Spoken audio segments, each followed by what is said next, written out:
اعوذ باللہ من الشیطان الرجیم بسم اللہ الرحمن الرحیم اللہم صلی علی محمد وآل محمد وعجل فرجهم روات کامل الزیارہ کامل الزیارہ کتاب مؤلف لجمع زیارات للثقة الجلیل جعفر بن محمد بن فولوے الذي هو من اعلام المتقدمین۔ بات ہماری چل رہی تھی توثیقات عامہ کے حوالے سے۔ انہوں نے ذکر کیا کہ توثیقات خاصہ یہ ہے کہ کسی ایک خاص راوی کا نام لے کر اس کی زندگی کو بیان کر کے اس کے بارے میں علماء کا کیا قول ہے اور ان خود لکھنے والے کے نزدیک وہ موثق ہے یا نہیں، اس کو ذکر کر دینا۔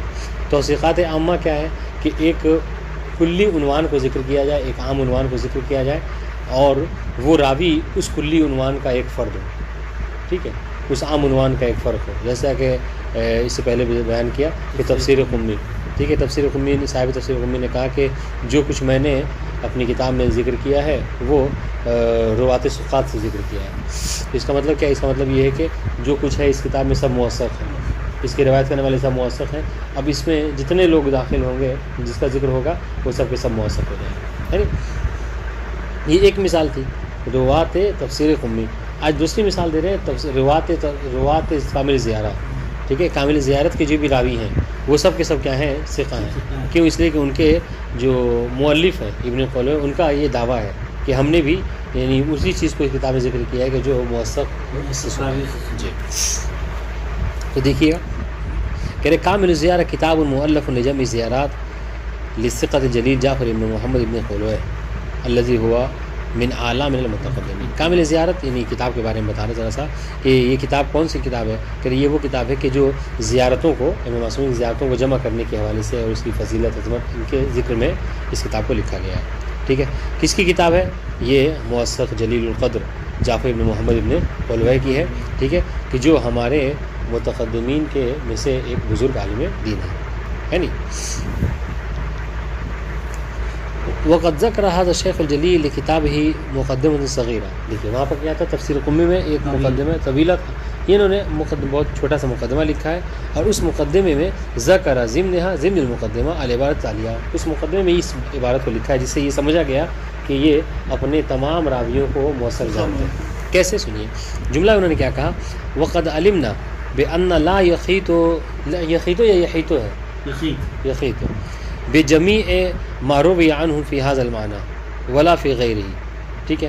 اگر ہے کہ ہم اس بات کو جانتے ہیں کہ ہم نے اس معنی میں یعنی زیارت کے باب میں جو کچھ ائمہ معصومین سے وارد ہوا ہے ان تمام چیزوں کو ذکر نہیں کیا ہے، ٹھیک ہے، ما روی عنہ فی ھذا المعنی ولا فی غیرہ، اور اس معنی میں یا اس کے علاوہ جو اور معنی ہیں یعنی اور جو عظمت ہے فضیلت ہے زیارت کے علاوہ ان سب کو ہم نے یہاں پر جمع نہیں کیا ہے۔ لیکن ما وقع لنا من جہت الثقات، یعنی کہنے کا مقصد کیا ہے؟ کہنے کا مقصد یہ کہ ایسا نہیں ہے کہ جو کچھ زیارت کے باب میں ہم کو ملا ہم نے اس کتاب میں مطلب اس کو ذکر کر دیا، ٹھیک ہے، نہیں، لیکن ما وقع لنا من جہت الثقات من اصحابنا رحمهم اللہ برحمتہ الواسعہ، ٹھیک ہے، بلکہ کہہ رہے کہ ہم نے اس کتاب میں انہی چیز کو ذکر کیا ہے کہ جو ہم تک پہنچی ہے کس کے ذریعے سے؟ موثق روایتوں، موثق راویوں کے ذریعے سے، ہمارے موثق اصحاب کے ذریعے سے کہ جن پر خدا کی رحمت ہو، ٹھیک ہے۔ ولا اخرجت فیہ حدیثا روی عن الشذاذ من الرجال، اور ہم نے اس کتاب میں ان حدیثوں کو ذکر نہیں کیا ہے، نہیں ڈالا ہے کہ جو بہت شاذ اور نادر راویوں سے لوگوں سے ہم نے سنا ہے۔ اس سے کیا سمجھ میں آ رہا ہے؟ اس سے بڑا صحیح سمجھ میں آ رہا ہے وقت فہم من صاحب الوسائل کون ابن فولوے بصدد توثیق جمیع مشائخ المباشرین وغیرہ۔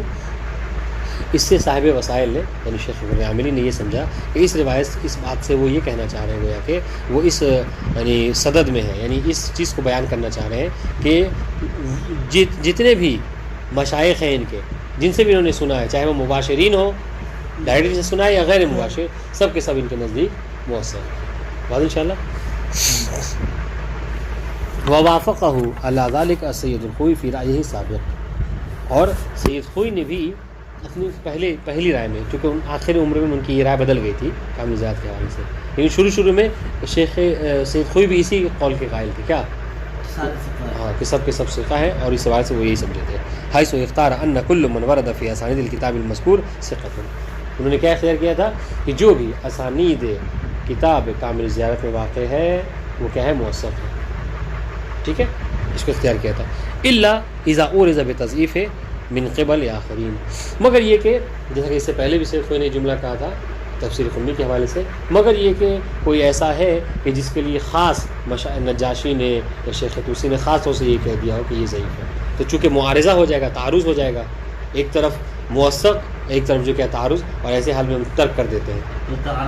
ہاں جی, تو کہہ رہے کہ تو جو جن کے باب میں جن کے حوالے سے تعارض نہیں ہے وہ تو پکا ہے کہ وہ کیا ہے موثق ہے. بات ان شاء اللہ. مسئلہ کیا ہے؟ مسئلہ یہ کہ جن کے حوالے سے تعارض ہے وہ موثق نہیں ہے, ان کے حوالے سے وہ یعنی وہ تساقطہ ہو جائے گا مسئلہ. ٹھیک ہے, مگر مسئلہ کیا ہے کہ جن کے حوالے سے کوئی تعارض نہیں ہے اور وہ روایت اسانید روایت کے کامل زیارت میں واقع ہیں تو وہ موثق ہوں گے. طبقا لضابط الکلی ہاں فی کل توثیق حیث یؤخذ به بشرط عدم المعارضۃ والتضعیف. کیوں؟ علیکم السلام. ہاں, کس حوالے سے کہہ رہے؟ اس ضابطۂ کلی کے مطابق. ٹھیک ہے, کہ جو وارد ہوئی ہے اس حوالے سے کہ فی کل توثیق حیث یؤخذ به بشرط عدم المعارضہ, کہ ہر وثاقت کو کیا جائے گا مگر یہ کہ کوئی اس کے معارض نہ ہو. جیسا کہ اس سے پہلے انہوں نے ذکر کیا تھا کہ اگر ہم جو کیا ہے وثاقت عامہ کو قبول کر لیں گے بشرطے کہ کوئی خاص جو کیا ہے معارض یہاں پر واقع ہے. وبناء علی ھذا سوف تثبت وثاقۃ 388 راویا علی ما قیل. وعلیکم السلام.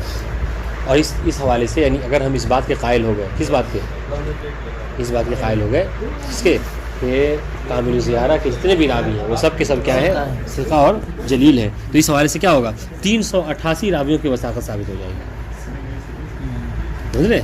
388 راویوں کی. کیوں؟ اس سے کہ یہ جو کیا ہے یہ اسانید کامل زیارہ میں واقع ہیں اور ان کے علاوہ کہیں پہ ان کی خاص توثیق نہیں بنی.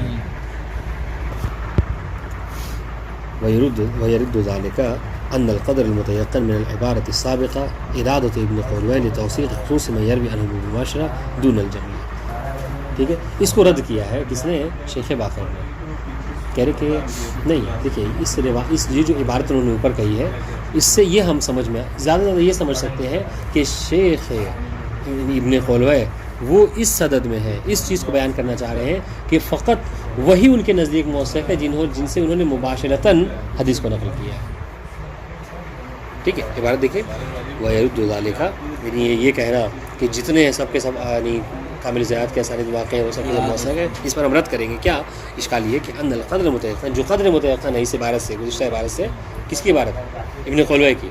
اس سے جو قدر متیقن آپ جو سمجھ رہے ہیں وہ یہ ہے کہ ارادت ابن قولوی لتوثیق خصوص من یروی عنہ بالمباشرہ. ٹھیک ہے, ہاں, کہ جس سے مباشرتاً انہوں نے سنا ہے ابن قولوی, بس اس کی وثاقت کو ثابت کرنا چاہ رہے ہیں دون الجمیع, وہ ہر ایک کی وثاقت کو ثابت نہیں کرنا چاہ رہے. کم التزم بذلک نفس سید خوئی بعد تراجیح فی اواخر عمرہ الشریف علیہ سابق. اور کہہ رہے اس بات کی تائید کیا ہے؟ تائید یہ ہے کہ خود سید خوئی کہ جو اپنی زندگی کے ابتدا میں اس بات کے قائل تھے کہ جو بھی اسانید کامل زیارہ میں ہے وہ سب موثق ہے, آخری عمر میں انہوں نے اس نظریے سے تراجع کر لیا تھا, اس کو تبدیل کر دیا تھا. واضح ان شاء اللہ. اور پھر اس بات کے قائل ہو گئے تھے کہ ابن قولوی جن سے مباشرتاً حدیث کو نقل کر رہے ہیں وہ موثق ہیں اور بقیہ کی وثاقت کے قائل وہ نہیں. ٹھیک ہے, تو یہ بہرحال ایک وہ نتیجہ اگر دیکھا جائے تو نتیجہ تو شیخ باقر کے نزدیک پہلا والا نہیں, وہ بھی نہیں. ہاں, روات تفسیر قمی بھی ان کو انہوں نے اختیار نہیں کیا ہے, لیکن سید خوئی نے اس کو اختیار کیا تھا. ٹھیک ہے, اور کامل زیارت کے حوالے سے سید خوئی نے ہاں اولی عمر میں کیا تھا, آخری عمر میں بدل گئے تھے. لیکن یہاں پر اس نظریے میں شیخ باقر جو کیا ہے شروع سے اس کے قائل. ٹھیک, دونوں کو نہیں اختیار. اس والے میں کہا تھا کہ اس میں مخلوط ہو گیا ہے. ہاں جی, نہیں کریں گے جی. راجع الی تفسیر قمی ہاں, مشائخ النجاشی یہ تیسرا وہ. ٹھیک ہے, کیا یعنی توثیقات عامہ میں سے تیسری صورت, ٹھیک ہے, کہ جس سے آپ وثائق عامہ کی تیسری مثال سے تیسرا مصداق کہہ لیجیے. وہ کیا ہے کہ جو بھی مشائخ نجاشی ہے وہ سب کے سب کیا ہے موثق ثقہ. ٹھیک ہے, کہ اختار جمع من العالم وساقط جمیع مشائخ النجاشی. بعض علماء نے ہمارے یہ اختیار کیا ہے کہ جو بھی نجاشی کا شیخ وقت الاجازہ ہے مشائخ میں سے ہے وہ کیا ہے, وہ موثق ہے. کیوں؟ لما یظہر منہ فی ترجمۃ غیر واحد من التزام بعدم روایت عن غیر ثقہ. کیوں؟ اس لیے کہ بعض لوگوں نے جب نجاشی کی زندگی کو لکھا, ترجمہ کہتے ہیں کیا, ترجمہ کرنا یعنی یہ اردو والا ترجمہ نہیں, ترجمہ یعنی کسی کی ذاتی زندگی کو لکھنا, ہاں اس کی سوان حیات کے حوالے سے لکھنا, کہ مطلب کہ کیسے تھے, علماء نے ان کے بارے میں کیا کہا ہے, کس کے استاد تھے, کس کے شاگرد تھے, اس کو بیان کرنا. ٹھیک ہے, تو حالات زندگی میں بہت سے علماء نے شیخ نجاشی سے لکھا ہے کہ شیخ نجاشی کی ایک خاص صفت یہ تھی کہ وہ کبھی غیر ثقہ سے روایت ہی نہیں کیا کرتے تھے. بس اگر نجاشی نے کسی سے روایت کی تو اس کا مطلب کیا ہے, ثقہ ہوگا. ٹھیک ہے, لما یظہر منہ فی ترجمۃ غیر واحد من التزام ہی, کہ بہت سے علماء نے لکھا ہے کہ من التزام ہی کہ نجاشی اس بات کے ملتزم تھے, اپنے اوپر لازم قرار دے رکھا تھا انہوں نے کہ بعدم روایت غیر ثقہ, کہ اگر کوئی ثقہ نہیں ہے تو ہم اس سے روایت نہیں کریں گے, نہیں کرتے تھے. سنیے, لیکن ان کے بارے میں مولوی کے بارے میں تو کہا گیا تھا کہ نہیں کرتے تھے, پھر ان کے کامل زیارت کو جو ہے کہہ کے جو ہے رد کر دیا گیا. ان کی نہیں, اس پہ رد اس لیے کیا گیا نا کہ خود ان کی عبارت سے یہ سمجھ میں آ رہا ہے کہ وہی تو جس سے مباشرتاً نقل کیا ہے اس کی وثاقت کا ہم قائل ہیں ہی. کہاں انہوں نے کسی نے رد نہیں کیا. مسئلہ غیر مباشر کے حوالے سے کہ آج مطلب وہ سمجھ لیجیے 200 سن میں زندگی گزار رہے ہیں, اور اگر کوئی ان سے 100 سال پہلے ہے, کوئی اس سے روایت کر رہا ہے, تو اس کی وثاقت کیسے ہوگی, سمجھ رہے ہیں, اس حوالے سے اشکال کیا تھا. اب سنیے, تو یہ بات کیسے سمجھ میں آئی کہ نجاشی ہمیشہ کیا کرتے تھے, ثقہ سے ہی روایت کرتے تھے. خود ان کی گفتگو ہے, کس کی, نجاشی کی. جیسا کہ ففی ترجمت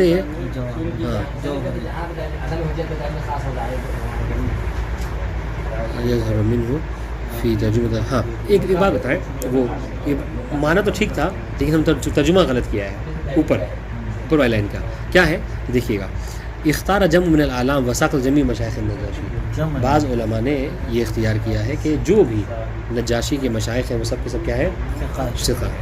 لما یظہر منہ, یہ چیز ہے یعنی من النجاشی. یہ بات کیسے سمجھ میں آ رہی ہے, علماء کیوں اس بات کے قائل ہے کہ خود نجاشی سے یہ بات ظاہر ہو رہی ہے کہ فی ترجمۃ غیر واحد من التزام ہی, کہ انہوں نے کیا کیا, جب بعض کی زندگی لکھی, کس نے, خود نجاشی. تو اس سے پہلے ہم ترجمہ کیا کہا تھا کہ جب غیروں نے نجاشی کے بارے میں لکھا, نہیں, ترجمہ کیا ہے کہ ہاں لما یظہر منہ من النجاشی فی ترجمۃ غیر واحد من التزام ہی. ٹھیک ہے, کہ جب انہوں نے بعض راویوں کی زندگی لکھی, ترجمہ لکھا, تو انہوں نے کیا کہا, انہوں نے کہا کہ من التزام کہ میں اس بات کا ملتزم ہوں, من التزام النجاشی بعدم روایت غیر ثقہ. چنانچہ بعض کی زندگی کو لکھنے کے بعد کہا کہ میں ان سے اس لیے روایت نہیں کرتا ہوں کہ چونکہ میرے نزدیک کی وثاقت ثابت نہیں ہے. اب یہاں پر دیکھیے, اب یہ بات سمجھ میں آئی, جیسا کہ غیر واحد سے کیا ہو رہا معنی, غیر واحد یعنی ایک سے زیادہ, بہت سے راویوں کے بارے میں جب انہوں نے لکھا تو ان کے بارے میں یہ کہا کہ میرے نزدیک چونکہ ان کی وثاقت ثابت نہیں, لہٰذا میں ان سے روایت نہیں کروں گا. ابھی دیکھیں مثال کے طور پر کہیں گے ففی ترجمۃ الجوہری ذکرہ, کس نے, یعنی جوہری کے زندگی نامے میں, جب جوہری راوی اس کی زندگی نامے میں کس نے ذکر کیا, ذکرہ کا فاعل کون ہے, النجاشی. ہاں, ذکر النجاشی. نجاشی نے کیا کہا کہ رأیت ھذا الشیخ وکان صدیقا لی ولوالدی. یہ جو شیخ ہے کون, جوہری. کون کہہ رہا ہے, یہ نجاشی کہہ رہے ہیں جوہری کے بارے میں کہ ہاں کہ میں نے دیکھا کہ یہ میرے دوست ہیں. ٹھیک ہے, ہاں, اور میرے والد کے بھی دوست تھے. ٹھیک ہے, وسمعت منہ شیئا کثیرا, سنیے گا, اور میں نے ان سے بہت ساری حدیثیں سنی, بہت ساری باتیں سنی.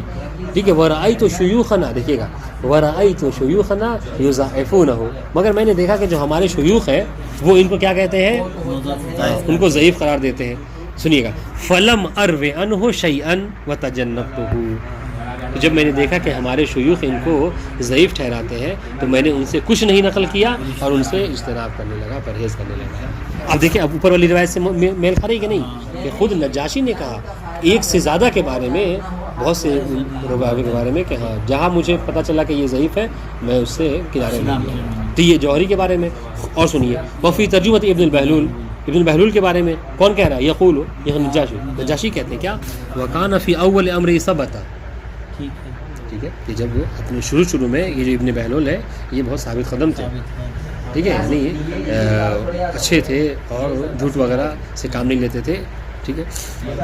ثم خلط، پھر اس کے بعد کیا وہ مخلوط، یعنی اب جو باتیں کرنے لگے تو اس میں جی سنیے گا، ورأیت جل اصحابنا یغمزونہ ویضعفونہ، اور میں نے دیکھا کہ ہمارے بہت سارے اصحاب، ٹھیک ہے، کیا کرتے ہیں، ان کو یغمزونہ، ان سے غض نظر کرتے ہیں، ان سے چشم پوشی کرتے ہیں، ٹھیک ہے، ان سے روایت نقل نہیں کرتے، ویضعفونہ، اور ان کو ضعیف قرار دیتے ہیں، کس کو، اس کی روایت کو ابن بہلول کی روایت کو، ٹھیک ہے. ورأیت ھذا الشیخ وسمعت منہ کثیرا، میں نے اس شخص کو دیکھا ہے، ملاقات کی ہے اس سے، ٹھیک ہے، اور ان سے بہت ساری باتیں سنی بھی ہیں.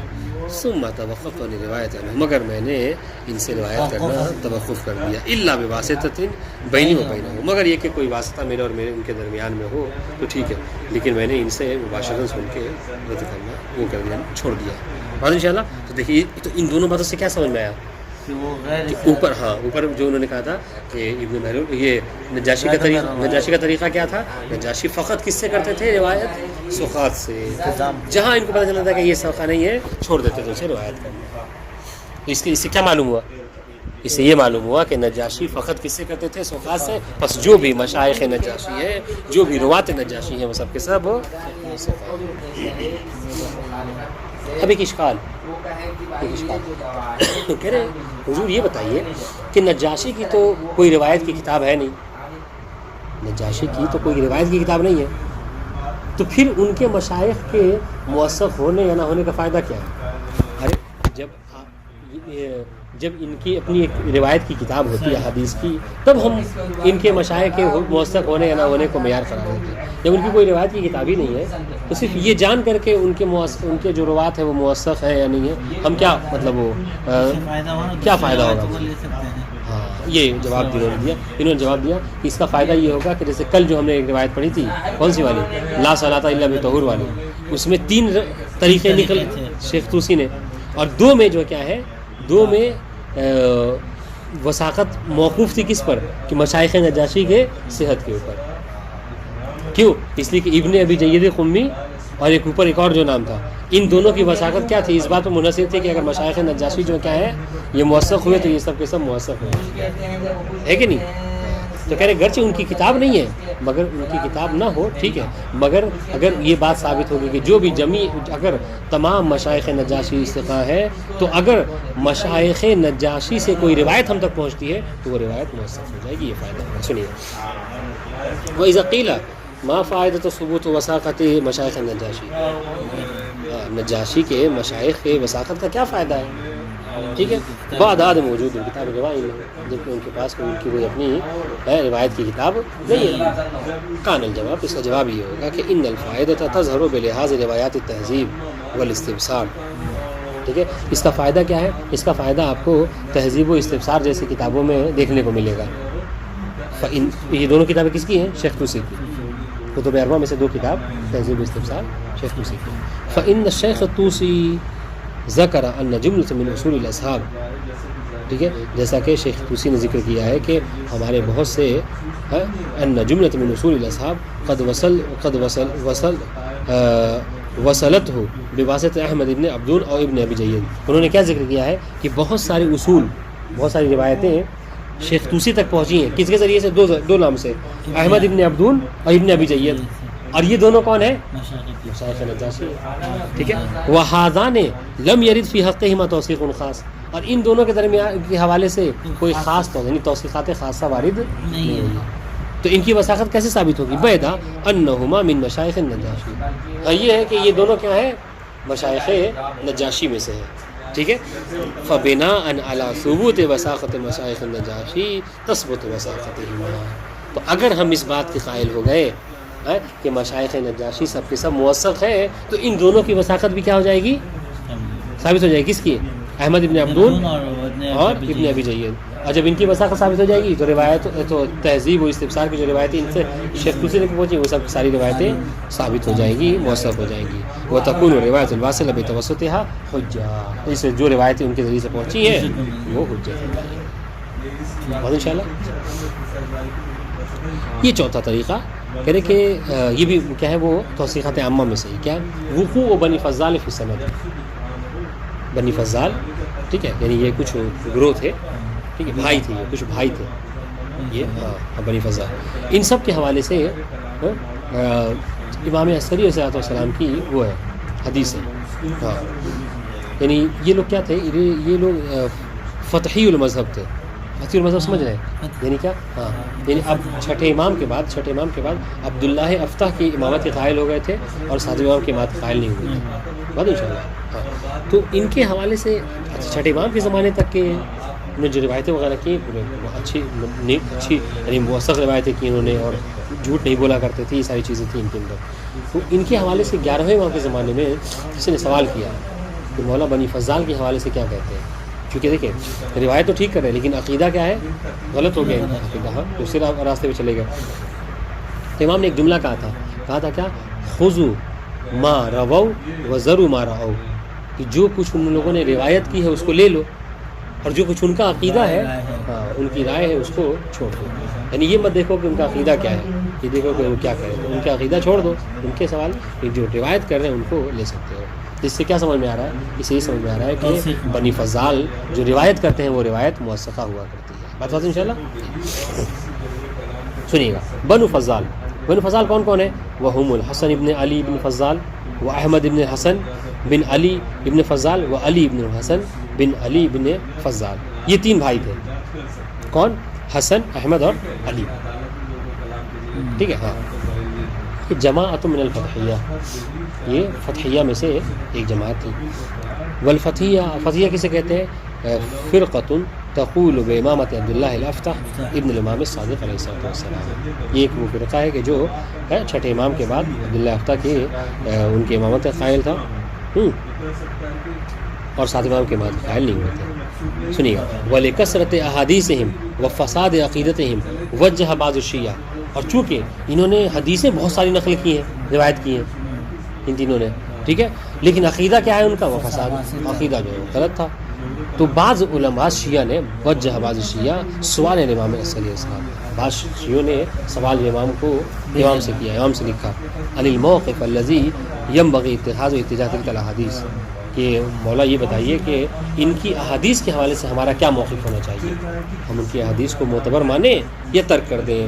فاجاب علیہ السلام، تو کس نے جواب دیا؟ امام حسن عسکری نے جواب دیا خذوا ما روا وذروا ما رأوا، کہ جو وہ روایت کرتے ہیں اسے لے لو اور جو ان کا عقیدہ ہے اس کو ترک کر دو، چھوڑ دو. ٹھیک ہے. ولاجل هذه الروايه اختار جمع من الاعلام منهم الشيخ الانصاری ان الروايه متى ما ورد في سند بعض بني فضال فهي حجه. اسی روایت کی بیس پر بہت سے علماء نے، ہمارے بہت سے اعلام نے، بہت سے علماء نے کیا کیا، یہ جملہ کہا. ان میں سے شیخ انصاری بھی ہیں. وہ کیا کہتے ہیں کہ اگر کسی روایت میں بنو فضال وارد ہوئے ہیں تو پھر وہ روایت کیا ہے؟ حجت، موثق ہے. وَيُعْمَلُ بِهَا حَتَّى لَوْ اشْتَمَلَتْ عَلَى بَعْضِ الضُّعَفَاءِ، اور اس روایت پر عمل بھی کیا جائے گا چاہے اس روایت میں ضعیف راوی بھی کیوں نہ ہو، لیکن چونکہ امام نے توثیق عام کی ہے بنو فضال کی، لہٰذا ہم ان کی حدیث کو لے سکتے ہیں. بات انشاءاللہ.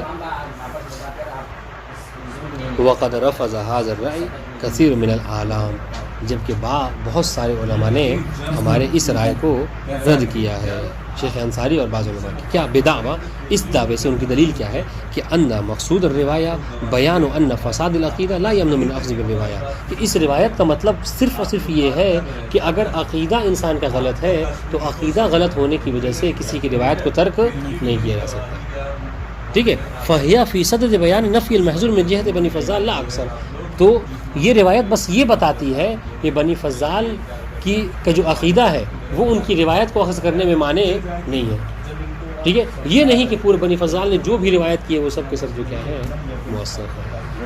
بتا دیں انشاءاللہ. اس کو پڑھ لیں یا چھوڑ دیں؟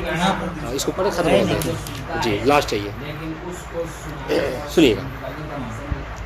آخری روایت، آخری مت توثیقات عامہ میں سے اس کی مصداق بتا رہے ہیں. روایت واحد الثلاثہ، 3 لوگ ہیں، 3 راوی ہیں، اگر ان تینوں میں سے کوئی ایک کسی روایت کو نقل کرتا ہے تو وہ روایت کیا ہے؟ حجت ہوگی، موثق ہوگی. ٹھیک ہے. کیوں؟ اس لیے کہ شیخ طوسی نے اپنی کتاب میں یہ دعویٰ کیا ہے، ٹھیک ہے، کہ محمد ابن ابی عمیر ٹھیک ہے، صفوان ابن یحییٰ اور احمد ابن محمد ابن ابی نصر البزنتی، یہ تین وہ ہیں کہ اگر تمام کے تمام ہمارے شیعہ مذہب اس پر جمع ہے کہ اگر یہ تین کسی چیز کو روایت کرتے ہیں تو وہ روایت کیا ہے؟ موثق ہے، اجماع ہے اس بات کی، ٹھیک ہے۔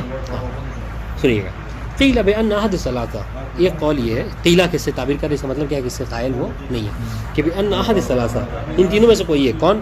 محمد بن ابی عمیر، صفوان ابن یحییٰ اور ابی نصر البزنتی، اذا روى عن شخص كان ذلك دلیلا وثاقۃ، کہ اگر یہ کسی سے روایت کر لیں، اگر یہ تینوں کسی سے روایت کر لیں تو اس بات پر دلیل ہے کہ وہ شخص کیا ہے؟ موثق ہے۔ کیوں؟ اس لیے کہ یہ لوگ کبھی جو کیا ہے غیر ثقہ سے روایت نہیں کرتے۔ واستند فی ذلک عبارت الشیخ الطوسی فی کتابہ عدۃ الاصول، ان کی کتاب عدۃ الاصول، اس کتاب میں شیخ طوسی نے ایک جو کیا ہے عبارت نقل کی کہ جس سے یہ بات سمجھ میں آ رہی ہے۔ وہ کیا روایت یہ ہے کہ ان کی عبارت یہ ہے کہ سوت الطائفۃ بینما یروی ہے، سوت یعنی کیا؟ اجتماعت، برابر ہو جانا، یہ ہمارا پورا طائفہ شیعہ اس بات پر جمع ہے، اس بات پر اکٹھا ہے کہ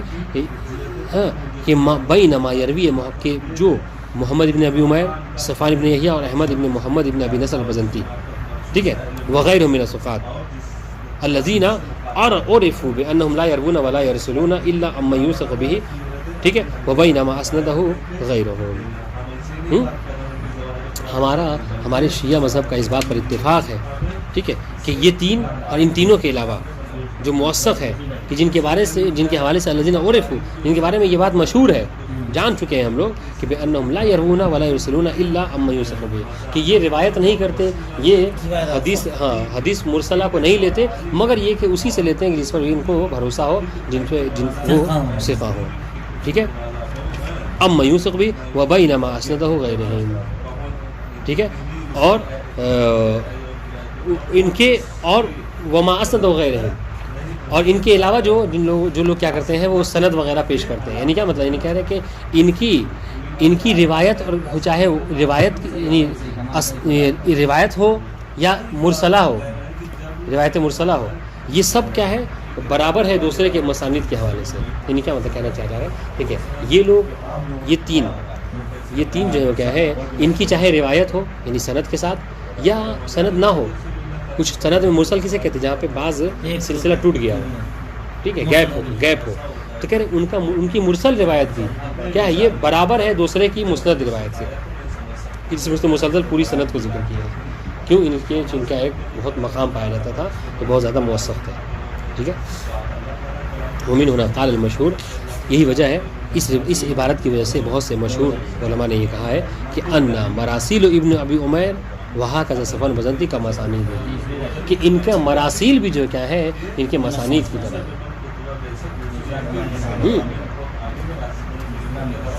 ٹھیک ہے، یعنی ان کا واضح ہو گیا مسانید کی مراسیل کی طرح، مراسیل وہ کہ جس کے سند میں کہیں پہ گیپ پایا جائے، ہے نا، ہاں، مثال کے طور پر کیا ہے، جو روایت نقل کرنے والا ہے وہ اس کے اور اس کے دوسرے کے درمیان میں کیا ہے 200 سال کا یا 150 سال کا فاصلہ ہے، تو اب بیچ میں ضرور کوئی ایسا ہے کہ جس سے پہنچ، لیکن اس کا نام نہیں مذکور ہے، مرسل کہتے ہیں مقطوع سند کو، یہاں پہ سند جو کیا قطع ہو جائے، ٹھیک ہے، تو ان کے مراسیل بھی ان کے مسانید کی طرح ہے، لیکن وہ مرسل نام کیوں دیا گیا؟ یعنی مرسل کا نام سے کیا مطابقت ہے؟ کیونکہ مقطوع سند ہے نا، جو روایت مقطوع سند ہے اسے مرسل کہتے ہیں، تو سر مرسل تو یعنی جو بھیجا گیا، پہنچایا ہے، اس کو مرسل بھیجا ہے، پہنچایا ہے سند کو کسی سے۔ ورفض سید الخوئی الرأی المذکور، سید خوئی نے اس رائے کو جو کیا ہے نہیں مانا ہے، ٹھیک ہے، بالرغم من کون، گرچہ یہ بات جو بہت مشہور ہے کہ ان کی مراسیل ان کے مسانید کی طرح، یہ گرچہ مشہور ہے، ان کی دلیل کیا ہے سید خوئی کی؟ بحجت ان عدم روایت هؤلاء الا عن ثقہ قضیۃ لا يمكن الادعاء عليها الا من قبل نفس الثلاثه، کہ ان کا غیر ثقہ سے روایت نہ کرنا اور فقط ثقہ سے ہی روایت کرنا، یہ ایک ایسی بات ہے کہ جو فقط ان کے ذریعے سے ہی سمجھ میں آئے گی، کوئی اور ان کے بارے میں نہیں بتائے گا، ہے کہ نہیں؟ جیسا کہ اس سے پہلے تھا کہ خود نجاشی نے کہا کہ میں غیر ثقہ سے روایت نہیں کرتا، خود ابن خلوہ نے کہا تھا کہ میں غیر ثقہ سے روایت نہیں کرتا. تو یہ بات کون بتائے گا؟ خود ان تینوں میں سے کوئی ایک بتائے، نہ یہ کہ کوئی دوسرا آئے اور کہے کہ یہ لوگ جو کیا ہے ثقہ سے کے علاوہ سے روایت نہیں نقل کرتے. ٹھیک ہے، صحیح خوئی کا اشکال کیا سمجھیے گا، وہ یہ کہہ رہے ہیں کہ ان تینوں سے ہی احسن تو، اور خود ان تینوں نے کبھی کوئی ایسی بات نہیں ملتی کتابوں میں کہ جو جس میں ان تینوں نے میں سے کسی ایک نے دعویٰ کیا ہو. لیکن ثقہ کی تعریف میں تو وہی ہے نا جو خود نہ کہے دوسرا کہے. شروعات میں تو یہ پڑھا تھا کتاب میں ہم نے، ثقہ حسین وہ نہیں کہ خود کہے کہ میں ثقہ ہوں. نہیں، بات خود ثقہ کی بات ہے کہ ہم دوسرے سے روایت کرتے ہیں، بات دوسرے سے. کیوں شیخ کلینی ثقہ نہیں ہے لیکن انہوں نے زوفہ سے نقل کی روایت کی ہے کہ نہیں ہے؟ بالکل کی ہے. دیکھیے کیا ہوتا ہے نا، مسئلہ اشکال اس میں نہیں ہے کہ زوفہ ضعیف سے کوئی روایت کرے. اشکال ہو سکتا ہے نا کہ وہ موثق ہے تو وہ ضعیف سے بھی روایت کرے تو موثق ہو سکتی ہے. کیوں؟ اس سے کہ اس نے ساتھ ساتھ کوئی قرینہ دیکھ لیا ہوگا. سمجھ رہے ہیں؟ سنیے گا، کہہ رہے کہ اللہ ان ثقۃ، ہاں ٹھیک ہے، اللہ ان ثقہ قضیۃ لا يمكن اطلاع علیہ الا من خبر افسین ثلاثہ. یہ تینوں ہی اگر دعویٰ کریں تو سمجھ میں آئے گا، ہے نہیں. وہم لم یصرحوا بذلک، اور ان تینوں نے کبھی ایسا دعویٰ نہیں کیا ہے، تصریح نہیں کی اس بات کی. وإلا، اور اگر ان تینوں نے تصریح کی ہوتی، ذکر کیا ہوتا، لنقل عنہم، تو ان سے یہ بات ہم تک پہنچی ہوتی. ٹھیک ہے، انہم قالوا ان لا نروی الا عن ثقات، کی یہ بات ہم تک پہنچی ہوتی کہ انہوں نے کہا ہے کہ ہم سوائے ثقات کسی اور سے روایت نہیں کرتے، حالانکہ یہ بات ہم تک نہیں پہنچی. وعلیہ فیلزم ان تکون نسبت الشیخ تسویہ الی الاصحاب قد استند فیہا الی حدسہ واجتہاد وليس الی حسہ. بس ہم یہ کہہ سکتے ہیں کہ شیخ نے جو یہ تسویہ کا دعویٰ کیا ہے، یعنی کس نے؟ شیخ طوسی نے، استوت طائفہ جو کہہ رہے ہیں، اجماع طائفہ کا دعویٰ کر رہے ہیں. ٹھیک ہے، یہ کہہ رہے ہیں قد استند فیہا الی حد سے. انہوں نے کیا یہ سمجھ لیجیے شیخ طوسی کا خود اپنا حد ہے، یہ اپنی اجتہاد ہے ان کی، یہ حس نہیں ہے. یعنی کیا مطلب؟ یعنی ایسا نہیں کہ انہوں نے ان تینوں کا زمانہ درک کیا ہو، ٹھیک ہے، اور اس سے جو کیا ہے اس بات کو سنا ہو، نہیں، بلکہ یہ ان کا ایک اجتہاد ہے. ٹھیک ہے، اور اجتہاد حد سے ہوتا ہے، حس سے نہیں ہوتا. اور حس میں کیا ہے؟ جس میں حواس خمسہ استعمال کیے جائے، خود امام کو حدیث بیان کرتے ہوئے سنا جائے، ٹھیک ہے، یا خود ان کے زمانے کو درک کیا جائے، ایسا نہیں. ہمیں یؤید ذلک عدم معرفت الدعوی المذکور لدى قدماء الاصحاب غیر الشیخ طوسی. اور اس بات کے دعوے کے اوپر صحت ہوئی کی بات کے اوپر صحت کے اوپر ایک اور دلیل یہ ہے کہ یہ جو دعویٰ ہے نا کہ مراسیلہم کمسانیدہم، ٹھیک ہے، یہ دعویٰ متاخرین میں مشہور ہے. قدماء اصحاب میں، قدیم علماء کے درمیان یہ چیز مشہور نہیں تھی. یہ بات سب سے پہلے ذکر کرنے والے کون تھے؟ شیخ طوسی ہے. ان سے پہلے اس چیز کا ذکر کہیں پہ نہیں ملتا. ٹھیک ہے، وَمِمَّا يُؤَيِّدُ ذَلِكَ عَدَمُ مَعْرُوفِ الدَّعْوَى الْمَذْكُورِ، یہ دعویٰ جو ہے جسے ذکر کیا گیا ہے یہ مشہور نہیں تھا قدماء اصحاب کے نزدیک غیر شیخ طوسی. بس شیخ طوسی نے اس بات کو ذکر کیا ہے.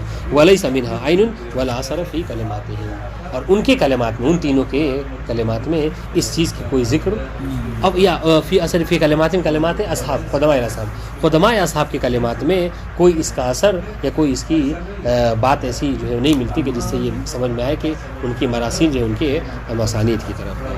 اس کے بعد آخر میں ذکر کر رہے ہیں کہ توثیقات عامہ کی اور بھی مصادیق ہے، لیکن ہم اس کو کہیں ایسا نہ ہو کہ کتاب بہت زیادہ طولانی ہو جائے، لہٰذا ہم اس کو ترک کرتے ہیں. یہ 5 مثالیں ہی کافی ہیں. والسلام علیکم ورحمۃ اللہ وبرکاتہ.